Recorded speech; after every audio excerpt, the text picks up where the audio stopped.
Hi dears, welcome back to my channel. ഇന്ന് ഞാൻ വന്നിട്ടുള്ളത് മൈസൂർ പാക്കിൻ്റെ റെസിപ്പിയുമായിട്ടാണ്.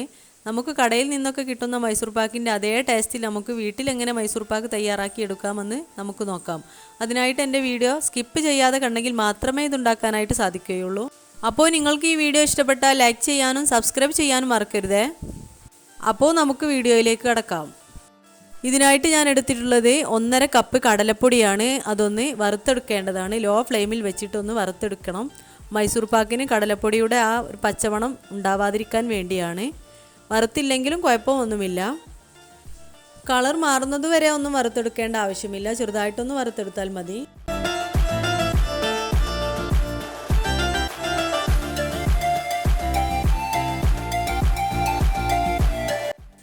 വറുത്തതിന് ശേഷം കടലപ്പൊടി ഒന്ന് തരിച്ചെടുക്കേണ്ടതാണ്. മൈസൂർ പാക്കിന് കട്ട കെട്ടാതിരിക്കാൻ വേണ്ടിയിട്ടാണത്.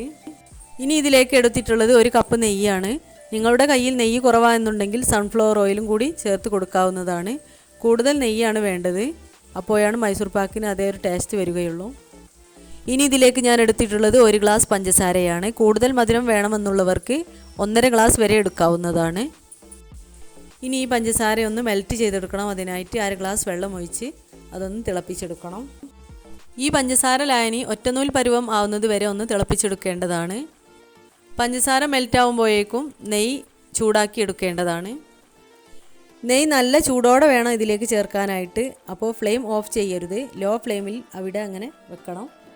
ഇപ്പോൾ പഞ്ചസാര എല്ലാം നന്നായി തിളച്ച് വന്നിട്ടുണ്ട്. ഇത് ഒറ്റനൂൽ പരുവമാവുമ്പോഴാണ് ഇതിലേക്ക് കടലപ്പൊടി ഇട്ട് കൊടുക്കേണ്ടത്. അതെങ്ങനെയെന്ന് ഞാൻ നിങ്ങൾക്ക് കാണിച്ചു തരാം. അതിനു മുമ്പ് മൈസൂർ പാക്ക് സെറ്റ് ചെയ്ത് വെക്കുന്ന പാത്രത്തിൽ കുറച്ച് ഓയിൽ തടവി കൊടുക്കേണ്ടതാണ്. പിന്നെ അതിനൊന്നും സമയം കിട്ടുകയില്ല. മൈസൂർ പാക്കിൻ്റെ സെൻറ്ററിലായിട്ട് ബ്രൗൺ നിറം കിട്ടണമെന്നുണ്ടെങ്കിൽ നല്ല കുഴിയുള്ള പാത്രം തന്നെ എടുക്കാൻ പ്രത്യേകം ശ്രദ്ധിക്കണം. പഞ്ചസാര കുറച്ചൊന്ന് വറ്റി വരുന്ന സമയത്ത് ഇതുപോലെ ഒന്ന് നോക്കിയാൽ മതി. ഇപ്പോൾ ആ ഒറ്റനൂൽ പരുവത്തിൽ കിട്ടിയിട്ടുണ്ട്. ഇനി ഇതിലേക്ക് നേരത്തെ വറുത്ത് വെച്ച കടലപ്പൊടി കുറേശ്ശെയായിട്ട് ഇട്ട് കൊടുത്ത് ഒന്ന് ഇളക്കി കൊടുക്കണം. ഈ മൈസൂർ പാക്ക് ഉണ്ടാക്കുമ്പോൾ പ്രത്യേകം ശ്രദ്ധിക്കേണ്ടത് ഇതിന് വേണ്ട എല്ലാ ഇൻഗ്രീഡിയൻറ്റും റെഡിയാക്കി വെക്കേണ്ടതാണ്. നിങ്ങൾക്ക് വേണമെങ്കിൽ ഈ സമയത്ത് യെല്ലോ കളറും ഫ്ലേവറിന് വേണ്ടിയിട്ട് ഏലക്കയും ചേർത്ത് കൊടുക്കാവുന്നതാണ്. ഞാനിവിടെ യെല്ലോ കളറൊന്നും ആഡ് ചെയ്തിട്ടില്ല, ഏലക്ക ചേർത്ത് കൊടുത്തിട്ടുണ്ട്.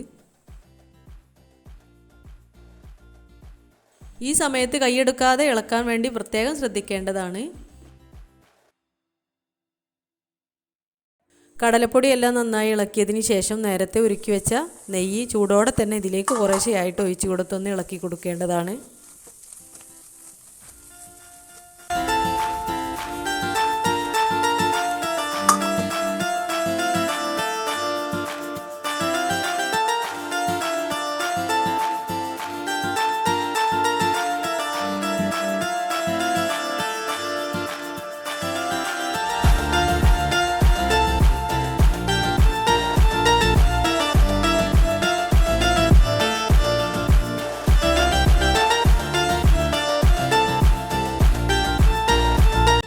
ഇപ്പോൾ നേരത്തെ ഉരുക്കി വെച്ച നെയ്യെല്ലാം ഇതിലേക്ക് ചേർത്ത് കൊടുത്തിട്ടുണ്ട്.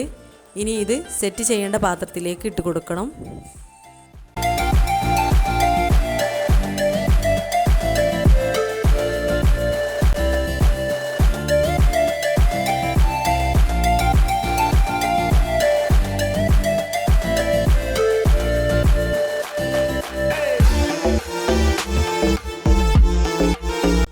ഇതെല്ലാം ഇതിലേക്ക് ഇട്ട ശേഷം മേൽഭാഗം ഒന്ന് പരത്തി കൊടുക്കണം. അതിനായിട്ട് സ്റ്റീൽ പാത്രം എടുത്താലും മതി. ഇതുപോലെ ഒന്ന് ചെറുതായിട്ടൊന്ന് അമർത്തി കൊടുക്കണം.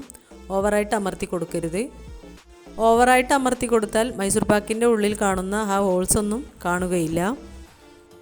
ഇനി ഇതൊന്ന് കുറച്ചൊന്ന് തണുത്തതിന് ശേഷം ഒരു കത്തി വെച്ചിട്ട് നമുക്ക് വേണ്ട ഷേപ്പിൽ ഇതൊന്ന് കട്ട് ചെയ്തെടുക്കണം. ഓവറായിട്ട് തണുത്ത് കഴിഞ്ഞാൽ ഇതൊന്ന് കട്ട് ചെയ്യാൻ കഴിയുകയില്ല.